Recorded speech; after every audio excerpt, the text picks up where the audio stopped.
اشرح لي صدري ويسر لي امري واحلل عقدة من لساني يفقهوا قولي رب زدني علما وارزقني فهما. اعوذ بالله من الشيطان الرجيم. بسم الله الرحمن الرحيم.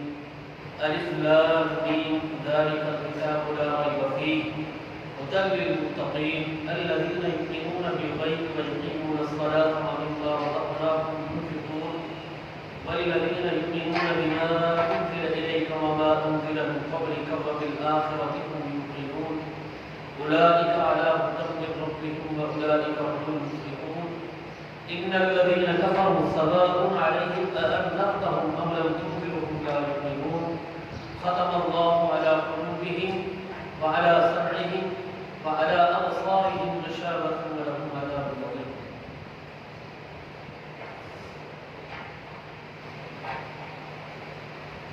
کل جو آیات پڑھ کر آئے ہیں ان آیات مبارکت میں اللہ رب العزت نے متقین کے متعلق بیان فرمایا.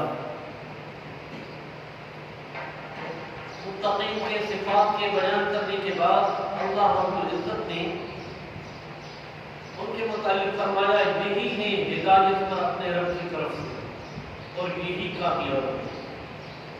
یعنی جن لوگوں میں یہ اوصاف ملیں گے وہ اللہ تبارک و تعالیٰ کی طرف سے ہدایت پر ہیں اور وہی لوگ کامیاب ہیں. یعنی جو دعا سورۃ فاتحہ میں اللہ رب العزت سے مانگی گئی اہدنا الصراط المستقیم صراط الذین انعمت علیہم غیر المغضوب علیہم ولا الضالین.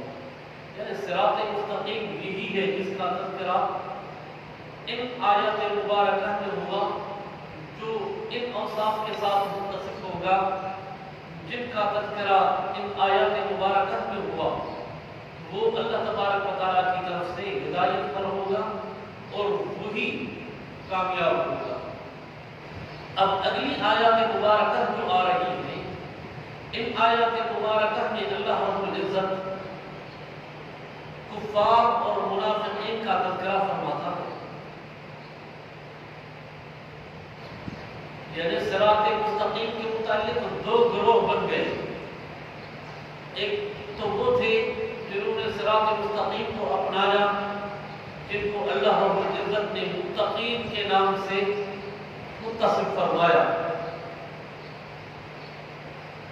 اور جن کے لیے اللہ رب العزت نے مفلحون کا سرٹیفکیٹ دیا. اولئک علی ھدی من ربہم واولئک هم المفلحون. یہ مفلحون کامیاب کا سرٹیفکیٹ دیا. اور دوسرا گروہ وہ ہے جنہوں نے صراط مستقیم کی مخالفت کی. ان میں سے ایک تو کفار ہے دوسرے منافقین. کفار اپنی جہالت یا اپنے عناد کی وجہ سے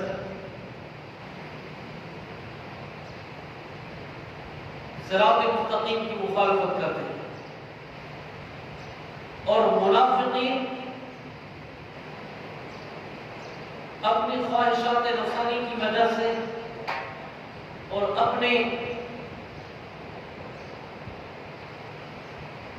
اندر فیصلہ صلاحیت نہ ہونے کی وجہ سے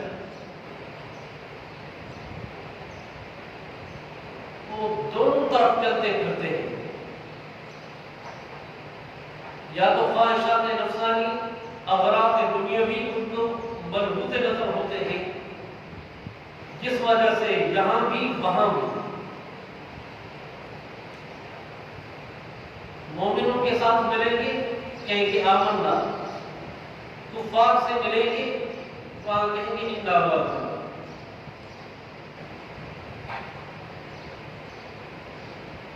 تو یہ دو آیات مبارکہ ہیں جن میں کفار کا تذکرہ ہے.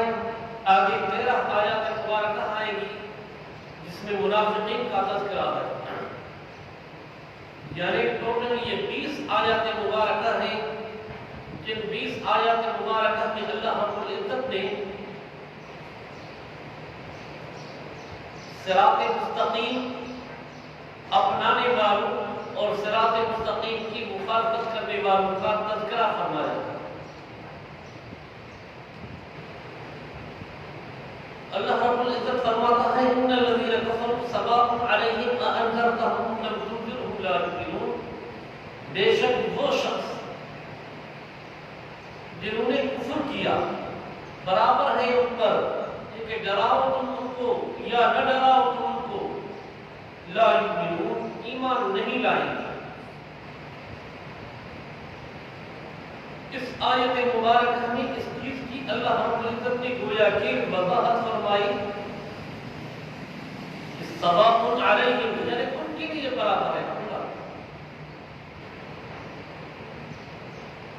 انذار ہو یا نہ ہو ان کے لیے مفید نہیں ہے، لیکن رسول اللہ صلی اللہ علیہ وسلم جو انذار کا عمل فرما رہے ہیں اس پر رسول اللہ صلی اللہ علیہ وسلم کو تبلیغ کی وجہ سے فائدہ ہے۔ یا رسول اللہ صلی اللہ علیہ وسلم کے جو ورثاء ہیں علماء امت، دین کی اشاعت اور تبلیغ کرنے والے، یہ اگر ان کفار کو جو معاند کفار ہیں جن کے متعلق یہ طے ہے کہ یہ جہنم میں ہی جائیں گے، جن کے لیے ہدایت مقدر میں ہی نہیں، ان کے ساتھ انذار کا معاملہ کریں گے تو ان علماء ان صلحاء کو اس انذار کا فائدہ ہوگا، اجر ملے گا، لیکن کفار کو انذار اور عدم انذار کا کوئی فائدہ نہیں، یعنی ان کے لیے جہنم لازم ہے۔ اب اس آیت مبارکہ میں تو اللہ رب العزت نے یہ فرما دیا ان الذین کفروا سواء علیہم اانذرتهم ام لم تنذرهم لا یؤمنون، یعنی انذار ہو یا نہ ہو ایمان نہیں لائیں گے۔ اس کے متعلق علماء مفسرین نے لکھا ہے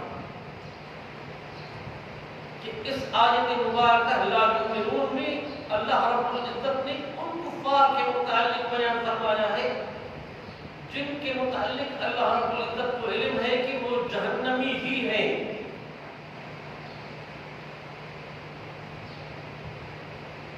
ویسے تو اس آیت مبارکہ کے نزول کے بعد بھی کفار نے ایمان لایا تھا، تو لا یؤمنون سے مقصد وہ کفار ہیں جن کے متعلق طے ہے کہ وہ جہنم میں ہی جائیں گے، وہ کفار نہیں جو ایمان لائیں گے۔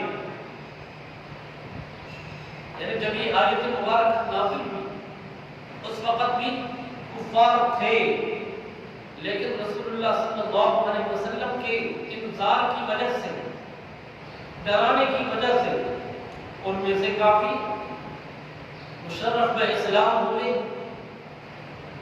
اسلام میں داخل ہوئے، لہذا لا یؤمنون سے معلوم ہوا کہ یہ وہ کفار ہیں جن کے متعلق جہنم کا علم اللہ رب العزت کو ہے کہ یہ جہنمی ہی ہیں، یہ کافر ہو کر ہی مریں گے، ایمان نہیں لائیں گے۔ ایک ہوتا ہے انذار، دوسرا ہوتا ہے تخویف۔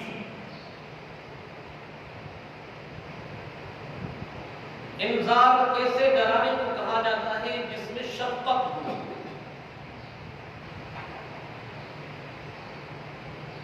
اس کی مثال اس طرح ہے کہ جس طرح ماں اپنے بچے کو ڈرائے کہ سانپ آ رہا ہے، سانپ سانپ، بچھو آ رہا ہے، بچھو، یا کسی دوسری چیز سے ڈرایا جائے، تو اس میں اس ڈرانے میں شفقت ہوتی ہے، اس کو انذار کہا جائے۔ اور تخویف ایسے ڈرانے کو کہا جاتا ہے جس میں شفقت نہ ہو۔ ڈاکو اور چور ڈرائے گا اس کو انذار نہیں کہا جائے گا، اور اس ڈاکو کو اس چور کو نذیر نہیں کہیں گے، کیوں کہ اس ڈرانے میں شفقت نہیں ہے۔ اس ڈرانے کو تخویف کہا جائے گا، خوف دلانا، جو بغیر شفقت کے ڈرانا۔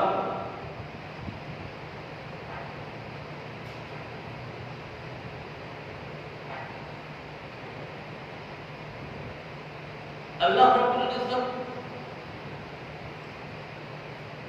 نے اس آیت مبارکہ میں گویا کہ اس چیز کی وضاحت فرما دی کہ جن کفار کو ایمان نہیں لانا، اللہ تعالیٰ کے علم میں ہے کہ فلاں فلاں فلاں یہ جہنم میں ہی جائیں گے، ان کو انذار اور عدم انذار فائدہ مند نہیں، پھر بھی ایمان نہیں لائیں گے۔ آگے اللہ رب العزت نے فرمایا ختم اللہ علی قلوبہم وعلی سمعہم وعلی ابصارہم غشاوۃ ولہم عذاب عظیم۔ اللہ رب العزت نے مہر لگا دی ان کے دلوں پر اور ان کے کانوں پر اور ان کے آنکھوں پر پردہ ہے، وَلَهُمْ عَذَابٌ عَظِيمٌ اور ان کے لیے بڑا عذاب ہے۔ ختم اللہ علی قلوبہم وعلی سمعہم، اللہ نے مہر لگا دی ان کے دلوں اور ان کے کانوں پر، دل اور کان پر مہر اور آنکھوں پر پردہ۔ اس میں حکمت کیا ہے؟ چونکہ دل اور کان میں بات ایک سمت سے نہیں آتی، مختلف سمتوں سے آتی ہے، اور آنکھوں سے دیکھنا وہ ایک ہی سمت سے ہوتا ہے، سامنے سے، ایسے سائڈ سے نہیں ہوگا، پیچھے سے نہیں ہوگا۔ مہر جو ہوتی ہے وہ مہر کسی چیز کو اندر داخل ہونے سے روکتی ہے۔ دل چونکہ مختلف سمتوں سے کسی چیز کو سمجھتی ہے، کان مختلف سمتوں سے کسی چیز کو سنتے ہیں، کوئی دائیں سے بولے گا بھی کان میں آواز آئے گی، بائیں سے بولے گا بھی کان میں آواز آئے گی، سامنے سے بولے گا تو بھی کان میں آواز آئے گی، پیچھے سے بولے گا تو بھی کان میں آواز آئے گی، اوپر سے بولے گا بھی کان میں آواز آئے گی، نیچے سے بولے گا بھی کان میں آواز آئے گی، کیونکہ ہر سمت سے کان سنتا ہے، لہذا کان کے لیے اللہ نے ختم اللہ علی قلوبہم وعلی سمعہم فرمایا۔ کیونکہ آنکھوں کا کام صرف آگے سے دیکھنا ہے، دائیں بائیں سے یا پیچھے سے دیکھنا نہیں، لہذا اللہ رب العزت نے وہاں پر علی ابصارہم غشاوۃ کا لفظ ذکر فرمایا۔ دیکھا صرف آگے سے جاتا ہے، سامنے سے جاتا ہے، لہذا آنکھوں پر جب پردہ آ گیا اس صورت میں دیکھنا محال ہو جائے گا، ناممکن ہو جائے گا۔ رؤیت دو قسم کی ہے، ایک رؤیت عینی ہے، دوسری رؤیت قلبی ہے۔ رؤیت عینی ان آنکھوں سے ہوتی ہے اور رؤیت قلبی آنکھوں سے نہیں ہوتی۔ اس کی ایک مثال ہے،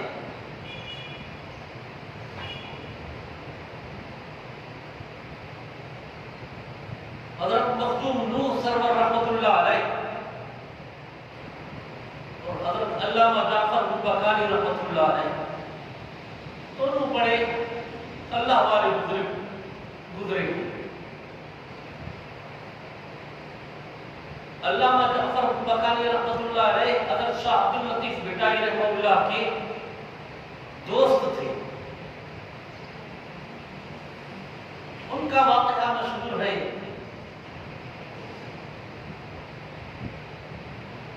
شاہ عبد اللطیف بھٹائی رحمۃ اللہ علیہ علامہ جعفر بکانی رحمۃ اللہ علیہ کے پاس گئے،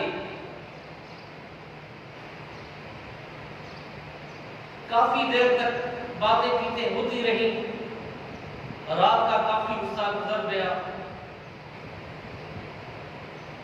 شاہ عبد اللطیف بھٹائی رحمہ اللہ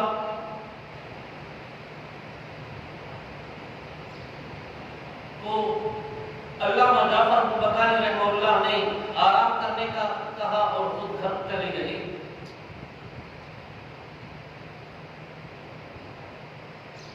جب وہ گھر گئے کچھ وقت کے بعد خبر آئی تو اللہ کو پیارے ہو گئے۔ حضرت شاہ عبد اللطیف بھٹائی رحمۃ اللہ علیہ، علامہ جعفر مکانی رحمۃ اللہ کے تجہیز و تکفیر اور تدفین اور دعائے مغفرت سے فارغ ہو کر بوبک کو سلام کیا کہ بوبک، جس شخصیت کی وجہ سے میرے پاس آتا تھا وہ چلا گیا، آج کے بعد تیرے پاس نہیں آؤں گا، سلام۔ تو یہ علامہ جعفر مکانی رحمہ اللہ اور مخدوم نور سرور رحمہ اللہ کا مکالمہ ہوا۔ مخدوم نور سرور رحمہ اللہ نے فرمایا کہ میں اللہ رب العزت کا دیدار ان آنکھوں سے کرتا ہوں، کیونکہ علامہ جعفر مکانی رحمہ اللہ ایک بڑی علمی شخصیت بھی تھے۔ انہوں نے فرمایا کہ ان آنکھوں سے اللہ کا دیدار اس دنیا میں نہیں ہو سکتا۔ حضرت مخدوم نور رحمہ اللہ فرمانے لگے، نہیں، بالکل میں انہی آنکھوں سے دیدار کرتا ہوں۔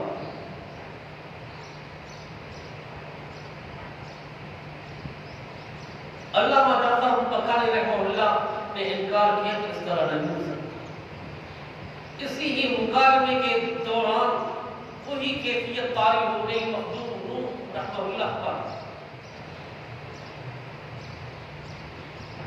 اللہ رب العزت کا دیدار نصیب ہو، فرمانے لگے میں ابھی بھی اللہ رب العزت کو دیکھ رہا ہوں،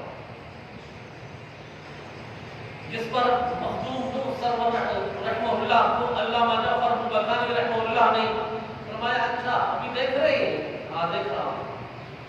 پھر ایک کمبل ان کی آنکھوں پر رکھا، موٹا سا کمبل، پھر کہنے لگے بتائیں اب بھی دیکھ رہے ہیں؟ فرمانے لگے جی بالکل دیکھ رہا ہوں۔ فرمایا دیکھو آنکھوں پر کیا چیز ہے؟ اس نے ہاتھ لگایا، کہنے لگے یہ کمبل ہے۔ اچھا کمبل ہے پھر بھی دیکھ رہے ہو؟ کہنے لگے جی بالکل دیکھ رہا ہوں۔ پھر مخدوم نور سرور رحمہ اللہ کو مسئلہ سمجھ میں آ گیا اور فرمانے لگے جے نہ بجھے ہا جعفر تتھے ہا روح کافر، یعنی اگر علامہ جعفر مکانی رحمہ اللہ مجھے یہ مسئلہ نہیں سمجھاتے تو میں تو ایک غلط عقیدے کا قائل بن جاتا۔ مسئلہ مجھے سمجھ میں آ گیا کہ واقعتاً یہ بصارت قلبی ہے، یہ بصارت عینی نہیں۔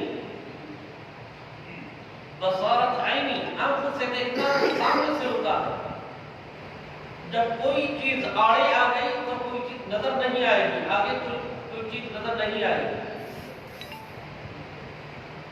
تو علامہ جعفر مکانی رحمہ اللہ نے یہ مسئلہ سمجھا دیا، تو اس سے معلوم ہوا کہ بصارت قلبی ہر سمت سے ہو سکتی ہے، بصارت عینی ہر سمت سے نہیں ہو سکتی، وہ صرف سامنے سے۔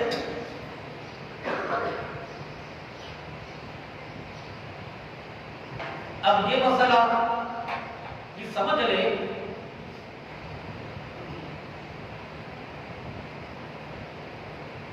متقین اور کفار کی تقسیم رنگ و نسل کے اعتبار سے نہیں ہوتی، علاقے کے اعتبار سے نہیں ہوتی، اصول اور نظریات کے اعتبار سے ہوتی ہے۔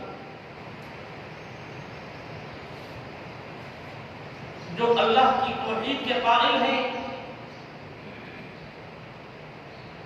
جو رسول اللہ صلی اللہ علیہ وسلم کے آخری نبی ہونے کے قائل ہیں، جو قرآن مجید کی آخری کتاب ہونے کے قائل ہیں، جو بیت اللہ کی طرف رخ کر کے نماز پڑھنے کے قائل ہیں، جو ما ثبت فی الدین ضرورتاً پر ایمان لانے کے قائل ہیں، وہ سب کے سب مومن اور متقی ہیں۔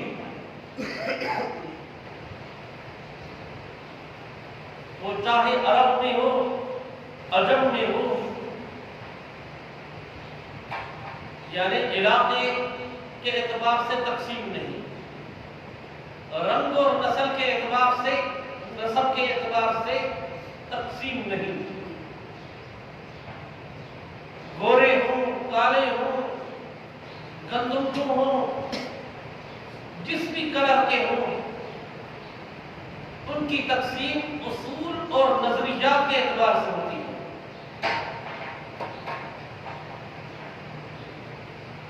اور مشرک، ان کی تقسیم بھی علاقے کے اعتبار سے نہیں، رنگ کے اعتبار سے نہیں، نسب اور نسل کے اعتبار سے نہیں، وہ بھی اصول اور نظریات کے اعتبار سے۔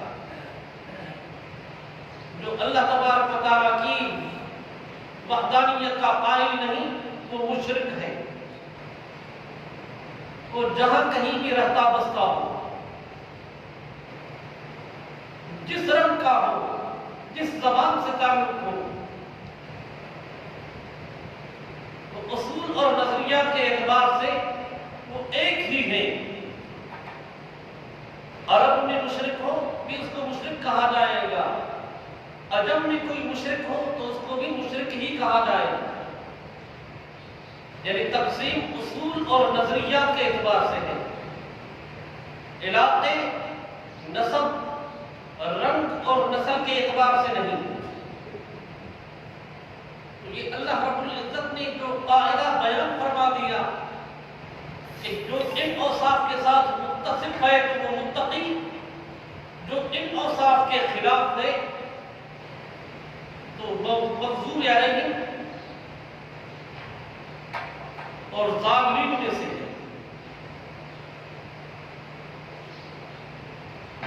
اهدنا الصراط المستقیم صراط الذین انعمت علیہم، اس صراط مستقیم کا متلاشی ہے، صراط مستقیم پر چل پڑا ہے تو وہ مومن ہے، وہ متقی ہے۔ جو ضد اور عناد کی وجہ سے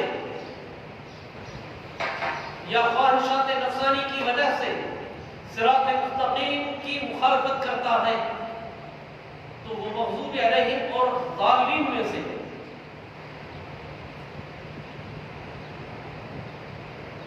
اللہ اکبر۔ تو ختم اللہ علی قلوبہم، اللہ نے ان کے دلوں پر مہر لگا دی۔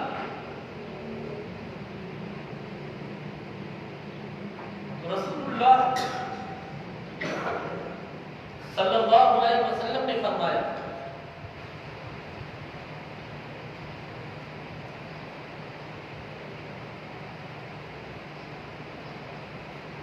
جو شخص گناہ کرتا ہے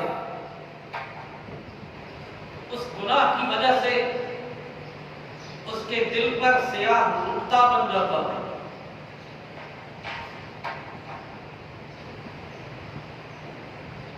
اگر وہ اپنے گناہ کی اللہ رب العزت سے معافی طلب کرے گا تو وہ سیاہ نقطہ صاف ہو جاتا ہے، ختم ہو جاتا ہے۔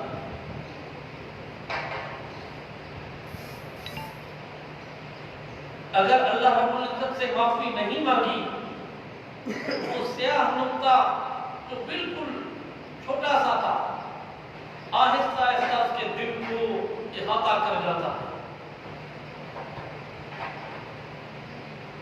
اس کا دل مکمل سیاہ ہو جاتا ہے۔ اس سیاہی کی وجہ سے اس میں ہدایت نہیں آتی، وہ ہدایت سے محروم ہو جاتا ہے۔ یہ دل تنگ آلودہ ہے۔ کلا بل ران علی قلوبہم ما کانوا یکسبون۔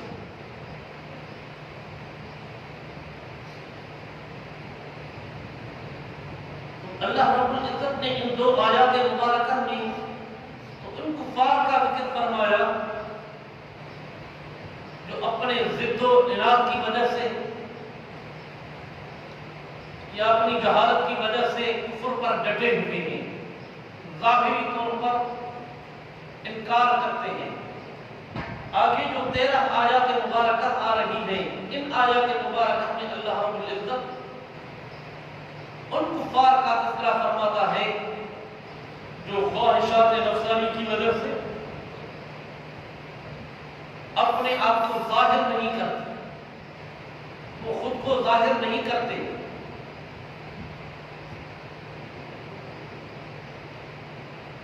جو ان کا کفر ہے دلوں میں چھپا ہوا اس کو ظاہر نہیں کرتے۔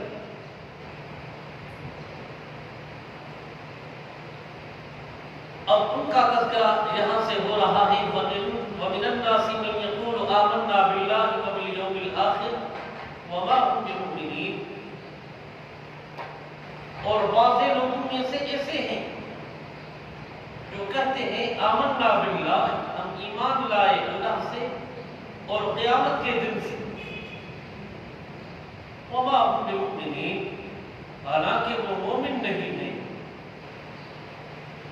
یعنی دعویٰ تو یہ کرتے ہیں کہ آمنا باللہ وبالیوم الآخر، ہم ایمان لائے اللہ کے ساتھ اور قیامت کے دن کے ساتھ، آخری دن کے ساتھ، مقصد ہے قیامت کے دن کے ساتھ۔ اللہ رب العزت فرماتا ہے وما هم بمؤمنین، حالانکہ وہ مومن نہیں۔ کیوں مومن نہیں ہے؟ ایک تو صریح بات یہ ہے کہ منافق جو تھے وہ اکثر یہودی تھے۔ مدینہ عالیہ میں جناب رسول اللہ صلی اللہ علیہ وسلم جب تشریف فرما ہوئے تو یہودیوں کا ایک گروہ ایسا تھا جس کو ایک تشویش رہتی تھی، ممکن ہے کہ مسلمان غالب آ جائیں، پھر ہم کہاں جائیں گے؟ لہذا رسول اللہ صلی اللہ علیہ وسلم کے پاس کیا کر بیٹھ جاتے؟ پھر ان کے ذہن میں یہ بھی چیز ہوتی کیا پتہ یہ ناکام ہو جائے، پھر ان کفار اور یہودیوں کے ساتھ بھی تعلق نہیں توڑتے جس کفر میں وہ تھے۔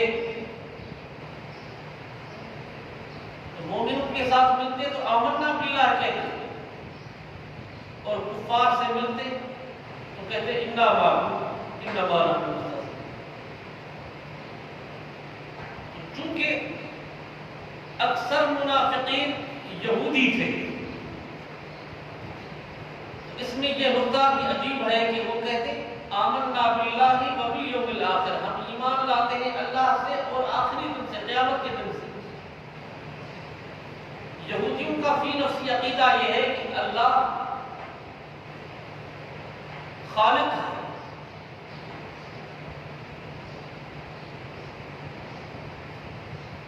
اور قیامت کے دن کے ساتھ بھی ان کا ایمان تھا کہ قیامت بھی ہے،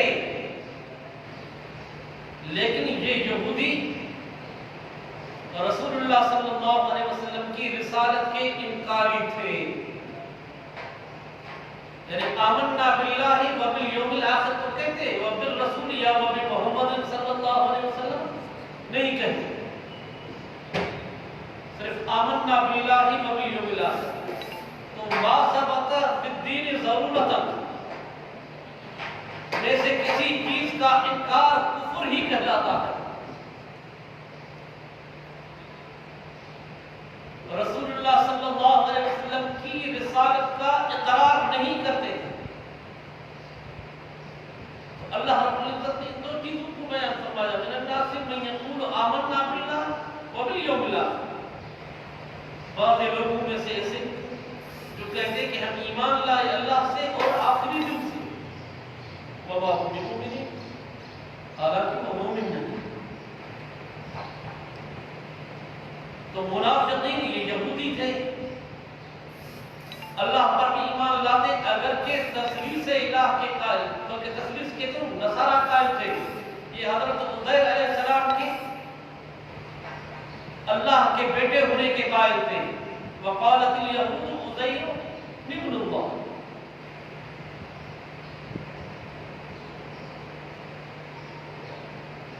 اللہ پر بھی ان کا مکمل ایمان نہیں تھا۔ اللہ وحدہ لا شریک لہ، اللہ لم یلد ولم یولد ہے، تو یہ عقیدہ ان کا نہیں تھا، بلکہ وہ کہتے اللہ کا بیٹا ہے عزیر معاذ اللہ، تو یہ کفریہ کلمات ہے۔ تو منافقین کا تذکرہ اللہ رب العزت نے فرمایا کہ بعض لوگوں میں سے ایسے ہیں جو کہتے ہیں کہ آمنا باللہ، ہم ایمان لائے اللہ کے ساتھ اور قیامت کے دن کے ساتھ، وما هم بمؤمنین، حالانکہ وہ مومن نہیں۔ کیوں مومن نہیں؟ ایک وجہ تو یہ ہے کہ وہ رسول اللہ صلی اللہ علیہ وسلم پر ایمان نہیں لاتے، دوسری وجہ یہ ہے کہ آمنا باللہ کا تو قول کرتے ہیں، لیکن اس کے ساتھ ان کا عقیدہ یہ بھی ہے کہ عزیر اللہ کا بیٹا ہے، تو یہ ان کا عقیدہ باطل ہے۔ اور آگے اللہ رب العزت یخادعون اللہ والذین آمنوا وما یخدعون الا انفسهم وما یشعرون سے اس کی وضاحت فرماتا ہے کہ مومن کیوں نہیں اللہ کے ساتھ دھوکہ کرتے ہیں اور مومنوں کے ساتھ دھوکہ کرتے ہیں۔ وہ منافق اللہ سے دھوکہ صاف الفاظ میں تو نہیں کرتے تھے، اور ان کی بھی سوچ یہی تھی کہ اللہ ہمیں دیکھتا ہے، اللہ ہمارے دلوں کے بھیت کو جانتا ہے، لیکن چونکہ رسول اللہ صلی اللہ علیہ وسلم کے ساتھ دھوکہ کر رہے تھے اور صحابہ اکرام رضوان اللہ تعالی علیہم اجمعین کے ساتھ دھوکہ کر رہے تھے، تو اللہ تعالیٰ نے اس دھوکے کی نسبت اپنی طرف کر دی کہ یہ اللہ سے دھوکہ کر رہے ہیں۔ یعنی ان کو معلوم بھی ہے کہ اللہ کا یہ آخری رسول ہے اور وحی کے ذریعے ان کو اطلاع ہو جائے گی، اس نفاق کی اطلاع اللہ رب العزت کی طرف سے رسول اللہ صلی اللہ علیہ وسلم کو ہو جائے گی، صحابہ اکرام کو رسول اللہ صلی اللہ علیہ وسلم کے ذریعے سے ہو جائے گی۔ دھوکہ وہ اللہ کو دے رہے ہیں اور مومنوں کو دھوکہ دے رہے ہیں، تو اللہ رب العزت فرماتا ہے وما يخدعون الا انفسهم وما يشعرون، اور نہیں دھوکہ دیتے مگر اپنے آپ، اور سمجھتے نہیں، جن کو یہ سمجھ میں نہیں آتی کہ ہم اپنے آپ کو دھوکہ دے رہے ہیں یا اللہ کو اور مومنوں کو دھوکہ دے رہے ہیں، اللہ کے رسول کو دھوکہ دے رہے ہیں، یہ بات کو سمجھ میں نہیں آ رہی۔ حقیقت حال یہ ہے کہ یہ اپنے آپ کو دھوکہ دے رہے ہیں، وما یخدعون الا انفسهم، یہ ان کی خباثت بیان ہو رہی ہے۔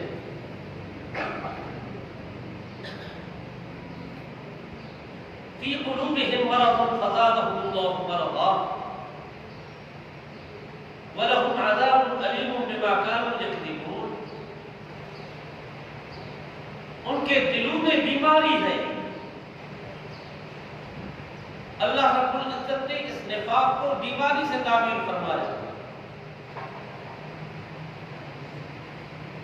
تو نفاق بیماری ہے۔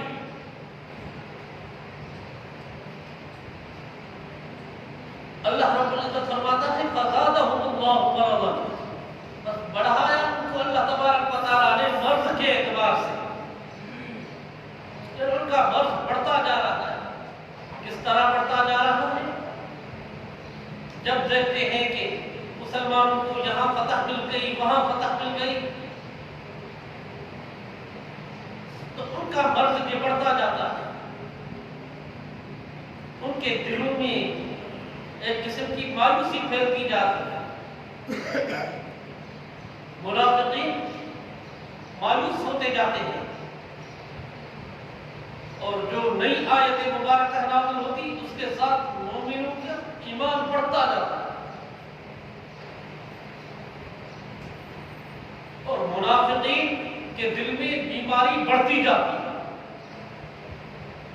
اللہ رب العزت نے فرمایا فزادہم اللہ مرضا، بس بڑھایا ان کو اللہ رب العزت نے مرض کے اعتبار سے، وَلَهُمْ عَذَابٌ أَلِيمٌ بِمَا كَانُوا يَكْذِبُونَ، اور ان کے لیے دردناک عذاب ہے اس عمل کی وجہ سے جو وہ جھوٹ بولتے ہیں. یعنی مومنوں کو کہتے ہیں آمنا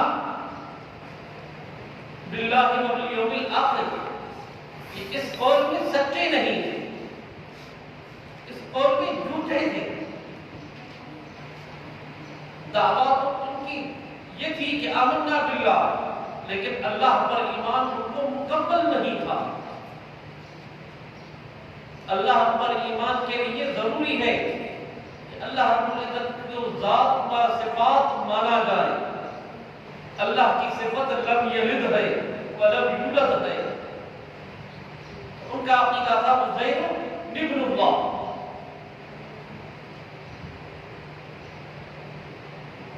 تو لم یلد والی صفت کے انکاری تھے، لہذا یہ جھوٹ بولتے ہیں.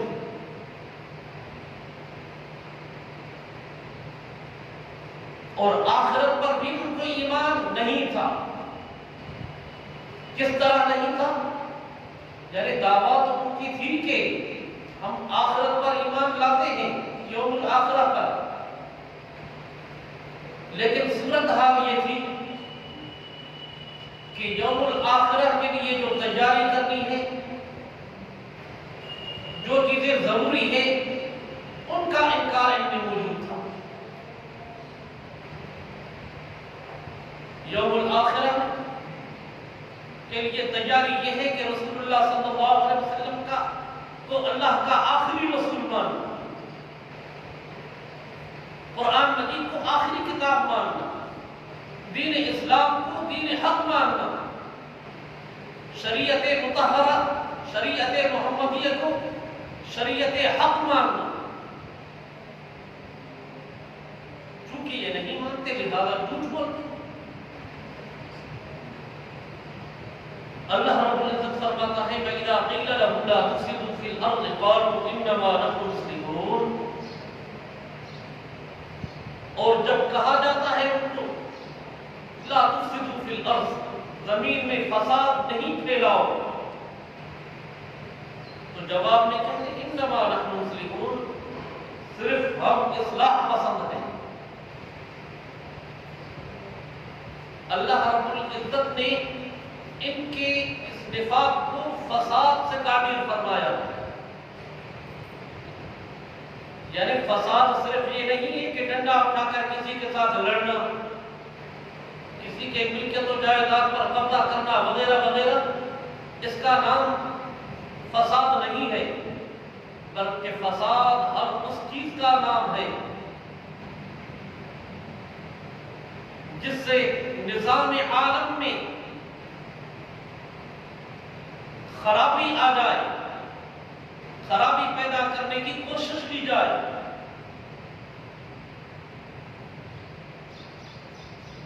تو ان منافقین سے جب کہا جاتا لا تفسدوا فی الارض، زمین میں فساد نہ پھیلاؤ، تو جواب میں کہتے کہ ہم اصلاح پسند ہیں. یعنی ان کے ساتھ بھی سچے ہیں، ان کے ساتھ بھی سچے ہیں. اصلاح پسند یہ نہیں ہو سکتا جو ادھر بھی سچا ہو ادھر بھی سچا ہو. اصلاح پسند وہ ہے جو حق کا ساتھ دے. حق کی مخالفت کرے گا تو اس کو اصلاح پسند نہیں کہا جائے گا. جب کہے گا کہ آپ بھی سچے وہ بھی سچے ہیں، آپ بھی ٹھیک کہہ رہے ہیں وہ بھی ٹھیک کہہ رہے ہیں، یہ اصلاح پسند نہیں ہے، یہ فسادی. تو حق کا ساتھ دینا یہ اصلاح پسندی کی علامت ہے، اور ہر طرف سچا ثابت ہونا یہ اصلاح کی علامت نہیں ہے، یہ فساد کی علامت ہے، یہ نفاق کی علامت ہے. مذبذبین بین ذالک لا الہ ہؤلاء ولا الہ ہؤلاء، نہ اس جماعت میں سے نہ اس جماعت میں سے، تذبذب کا شکار. یہ فسادی کی علامت ہے، یہ مصلح کی علامت نہیں. اللہ رب العزت نے ان کے متعلق فرمایا اذا قیل لهم، جب کہا جاتا ہے ان کو لا تفسدوا فی الارض، زمین میں فساد نہ پھیلاؤ، تو جواب میں کہتے ہیں انما نحن مصلحون، صرف ہم اصلاح پسند ہیں. اللہ رب العزت ان کے متعلق فرماتا ہے الا انهم هم المفسدون ولكن لا يشعرون. خبردار، بے شک یہی فسادی ہیں. یعنی مومنوں کے پاس آ کر کہتے ہیں آمنا باللہ والیوم الاخر. جب کفار سے جا کر ملتے ہیں کہتے ہیں انا معکم انما نحن مستہزئون. یہ فسادی کا کام ہے. اصلاح پسند وہ ہے جو حق کو سمجھے، حق پر عمل کرے، حق کا ساتھ دے. فرمایا الا انهم هم المفسدون ولكن لا يشعرون. خبردار، بے شک یہی فسادی ہیں، یعنی جن کے دلوں میں نفاق ہے، جو مومنوں کے ساتھ ملتے ہیں تو آ کر کہتے ہیں آمنا باللہ والیوم الاخر. جب اہل باطل سے ملتے ہیں تو کہتے ہیں انا معکم انما نحن مستہزئون. فرمایا اللہ رب العزت نے ولكن لا يشعرون، لیکن وہ سمجھتے نہیں کہ ہم فسادی ہیں یا مصلح ہیں، اصلاح پسند ہیں یا فساد پھیلا رہے ہیں. اس بات کو وہ سمجھ نہیں سکتے، اسی وجہ سے وہ یہی قول کرتے ہیں. شعور رکھتے تو اس طرح نہیں کرتے. اہل شعور، سمجھدار، حق کے ساتھ رہتا ہے. حالات جیسے بھی ہو وہ حق کو چھپاتا نہیں، حق کو ظاہر کرتا ہے.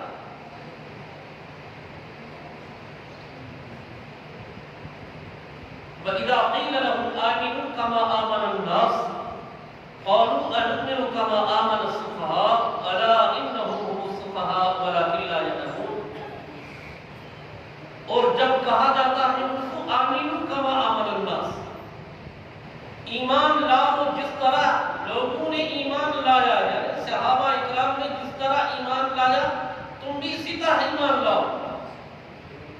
اس آیت مبارکہ سے ثابت ہوتا ہے کہ معیار حق صحابہ ہیں.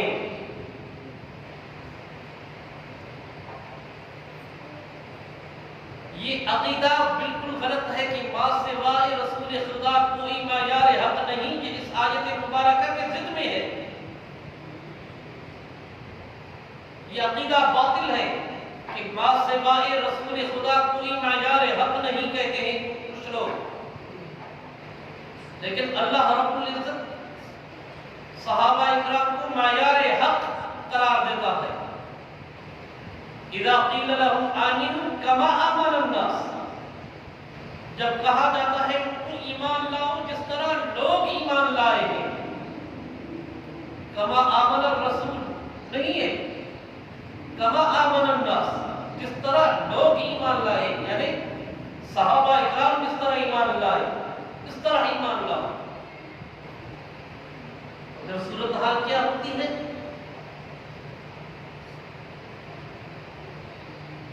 قالوا انؤمن كما آمن السفهاء. جواب میں کہتے ہیں کہ انؤمن، کیا ایمان لائے ہیں جس طرح ایمان لائے ہیں جاہل لوگ.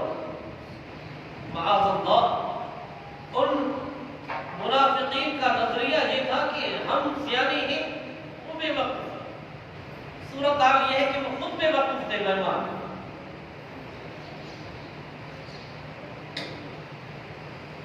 اذا قیل لهم آمنوا، جب کہا جاتا ہے ان کو ایمان لاؤ جس طرح ایمان لائے لوگ. قالوا، جواب میں کہتے ہیں انؤمن كما آمن السفهاء، کیا ہم ایمان لائیں جس طرح جاہل لوگوں نے ایمان لائے. اللہ رب العزت فرماتا ہے الا انهم هم السفهاء ولكن لا يعلمون. خبردار، بے شک وہی بے وقوف ہے، وہی جاہل ہے. یعنی منافقین ہی جاہل ہیں. جہالت کیا ہے؟ کہ رسول اللہ صلی اللہ علیہ وسلم پر ایمان نہیں لاتے، یہ جہالت ہے. اللہ کی تمام اوصاف پر ایمان نہیں لاتے، جو بھی اللہ کی صفات ہیں ان صفات پر ایمان نہیں رکھتے، یہ یہودی. لہذا یہ مومن نہیں ہے، یہ اہل علم نہیں ہے، یہ جاہل ہے، بے وقوف ہے۔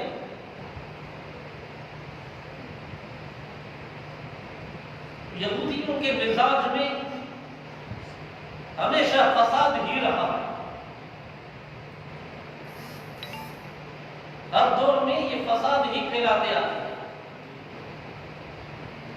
آج بھی ہمارے دور میں یہ جو صورتحال کرونا وائرس وغیرہ کی چل پڑی ہے، اس میں بھی ارباب تحقیق کی تحقیق یہ ہے کہ یہ یہودیوں کی طرف سے چھوڑا گیا وائرس ہے۔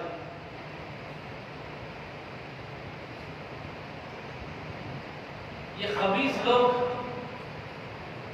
انہوں نے پوری دنیا کا سکون برباد کر دیا۔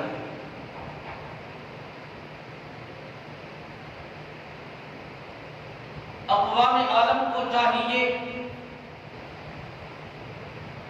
کہ یہودیوں کا ٹھیک ٹھاک محاسبہ کریں، بیت المقدس کو رہائی دلائیں، فلسطینیوں کو رہائی دلائیں۔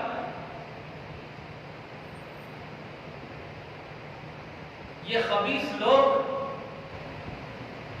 پوری دنیا کے نظام کو جام کر دیا ہے، نظام زندگی معطل ہو کر رہ گیا ہے۔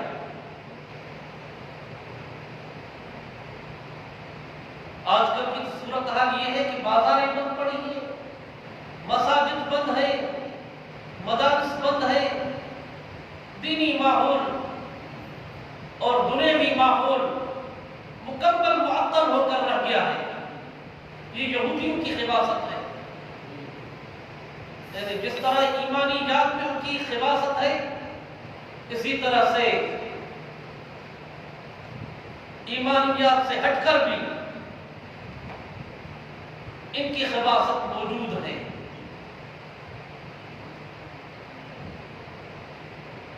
تو میں اسی ویڈیو کے ذریعے سے اقوام عالم سے مطالبہ کرتا ہوں، اقوام متحدہ سے مطالبہ کرتا ہوں، پوری امت مسلمہ کی نمائندگی کرتے ہوئے کہ یہودیوں کا ٹھیک ٹھاک احتساب کیا جائے، ان پر پابندی عائد کی جائے، اسرائیل کو مملکت تسلیم نہیں کیا جائے، اور ان کا کیس عالمی عدالت میں چلا کر ان کو قرار واقعی سزا دی جائے۔ مذاق بنا دیا گیا ہے، پورے ماحول کو تباہ کر کے، پورے ماحول کو معطل کر کے انہوں نے فساد پھیلایا ہے۔ ارباب تحقیق کی تحقیق کو سمجھیں،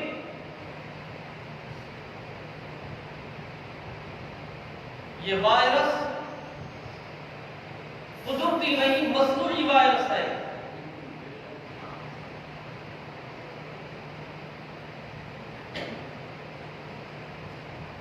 الا انہم هم السفہاء ولکن لا یعلمون، خبردار، بے شک یہی، انہم هم السفہاء، بے شک وہی جاہل ہے، بے وقوف ہے، ولکن لا یعلمون، لیکن وہ جانتے نہیں، یعنی وہ اپنی اس عمل کو علم سمجھتے ہیں۔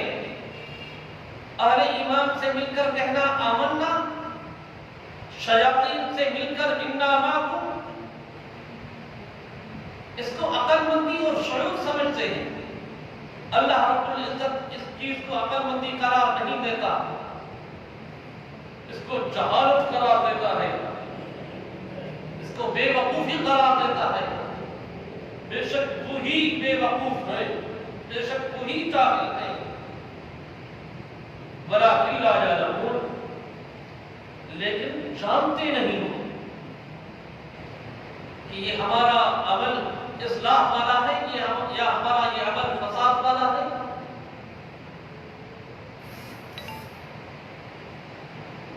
تو میرے خیال میں آج یہاں پر چھوڑتے ہیں، انشاءاللہ آگے جو چند آیات اس کے متعلق رہ گئی ہیں ان کو بھی مکمل کریں گے، پھر آگے یا ایھا الناس اعبدوا ربکم الذی خلقکم والذین من قبلکم، جو مرکزی مضمون ہے اس سورۃ بقرہ کا، اس کو بیان کریں گے انشاءاللہ۔ وآخر دعوانا الحمدللہ رب العالمین۔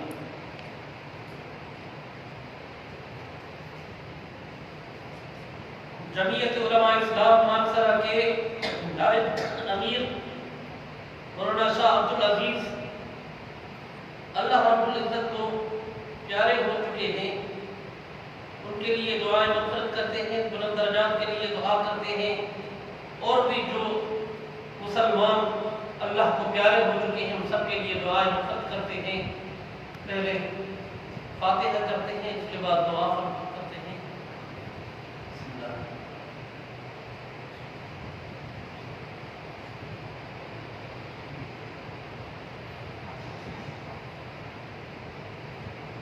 اللهم صل على محمد وعلى ال محمد كما صليت على ابراهيم وعلى ال ابراهيم انك حميد مجيد اللهم بارك على محمد وعلى ال محمد كما باركت على ابراهيم وعلى ال ابراهيم اللهم اغفر لحينا وميتنا وشاهدنا وغائبنا وصغيرنا وكبيرنا وذكرنا وانثانا اللهم من احييته منا فاحيه بالاسلام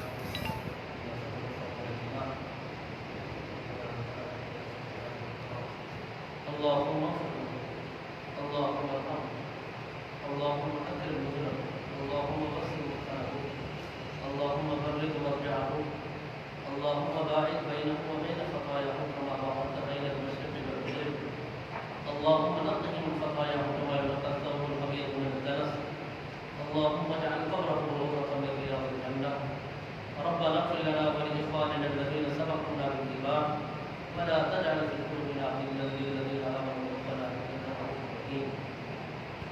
یا اللہ، جمعیت علماء اسلام کے رہنما مولانا شاہ عبدالعزیز کی مغفرت فرما، جنت الفردوس میں اعلیٰ مقام عطا فرما، تمام متوفین کی مغفرت فرما، جو بھی وفات کر چکے ہیں اہل اسلام میں سے سب کی مغفرت فرما، ان کے درجات کو بلند فرما، جنت الفردوس میں اعلیٰ مقام عطا فرما۔ یا اللہ، ہم سب کی کوتاہیاں معاف فرما، یا اللہ ہم سب سے راضی ہو جا، یا اللہ عفو اور عافیت کا معاملہ فرما، معافات دائمت کا معاملہ فرما، یا اللہ ہم سب کی گناہوں کو معاف فرما، یا اللہ ہم سب سے راضی ہو جا، یا اللہ ان دینی اداروں کی حفاظت فرما، مساجد کو آباد فرما، مساجد کی حفاظت فرما، مدارس کو آباد فرما، مدارس کی حفاظت فرما، وطن عزیز کی حفاظت فرما، وطن عزیز کو اندرونی بیرونی انتشار و خرابشار سے محفوظ فرما، یا اللہ وطن عزیز کی نظریاتی اور جغرافیائی سرحدوں کی حفاظت فرما، ان کی جغرافیائی اور نظریاتی سرحدوں کی حفاظت کرنے والوں کی حفاظت فرما، قائد ملت اسلامی حضرت مولانا فضل الرحمان صاحب کی حفاظت فرما، تمام علماء کی حفاظت فرما، تمام صلحاء کی حفاظت فرما، تمام مسلمانوں کی حفاظت فرما، تمام اہلیان وطن کی حفاظت فرما، یا اللہ مسلمانوں کی ہر جگہ پر مدد فرما، یا اللہ مسلمانوں کی ہر جگہ پر مدد فرما، کشمیریوں کو اپنے خود ارادیت عطا فرما، یا اللہ کشمیریوں کو آزادی عطا فرما۔ آج کی جو صورتحال ہے، جو کشمیریوں کو اتنا زمانہ کرفیو میں رکھا گیا، آج پورا عالم کرفیو کے ماحول میں گزر رہا، اللہ تعالیٰ اس پوری دنیا کے اقوام عالم کو ہدایت عطا فرما، تاکہ کشمیریوں کے اس جائز مسئلے میں ان کی حمایت کرے۔ یا اللہ ہم سب کی حفاظت فرما، یا اللہ ہم سب سے راضی ہو جا، یا اللہ ہم سب کی کوتاہیوں سے درگزر فرما، یا اللہ ہم کا معاملہ فرما۔ ربنا آتنا فی الدنیا حسنة وفی الآخرة حسنة وقنا عذاب النار۔ ربنا تقبل منا انك انت السميع العليم وتب علينا انك انت التواب الرحيم۔ صلی اللہ تعالی علی